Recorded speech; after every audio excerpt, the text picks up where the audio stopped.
దాంతో ఏంటంటే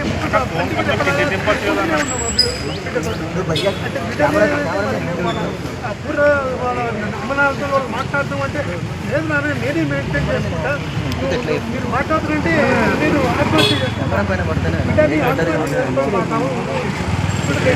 నువ్వు ఎక్కడ ఉంటూ నువ్వు పెట్టుకుంటే చాలు, నేను వెనుకలు చూసుకుంటుంటాను కానీ మేము వాళ్ళు ఎవరు టచ్ చేయలేదు, వాళ్ళు జోలికి వేయలేదు. అదంతా ఇది 4 సంవత్సరాల నుండి తీసుకొని ఉన్నారు.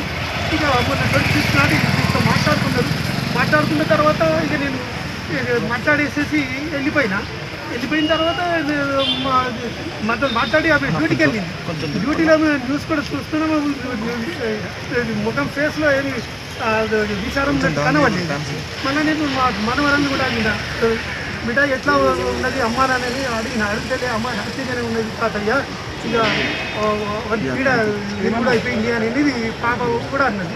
ఇక మళ్ళీ నిన్న మార్నింగ్ పాపను స్కూల్కి పంపించేసింది. స్కూల్కి పంపించిన తర్వాత ఈయన డ్యూటీకి పోతున్నదని అనుకున్నాను. నేను ఇంట్లో ఉంటానని ఎక్స్పెక్ట్ చేయలేదు. డ్యూటీకి పోతున్నాను అనుకున్నాను. పాప అన్నది తాతయ్య నువ్వే తీసుకురా నన్ను స్కూల్కి వెళ్ళంటే నేనే పోయి 2:30కి నేనే స్కూల్కి వెళ్ళి పాపని తీసుకొని ఇంటికి తీసుకొని వచ్చేసిన. ఇంటికి వచ్చే వరకు 4 అయింది. అయితే అప్పటికే నాకు టీఆర్ఎస్ భవన్ దగ్గర నుండి ఫోన్ వచ్చింది. అక్కడ టీఆర్ఎస్ భవన్లో నాకు షాపు ఉంది, కడువాలని షాపు ఉంది. కేసీఆర్ పార్టీ పెట్టిన రోజుల నుండి షాప్ పెట్టిన.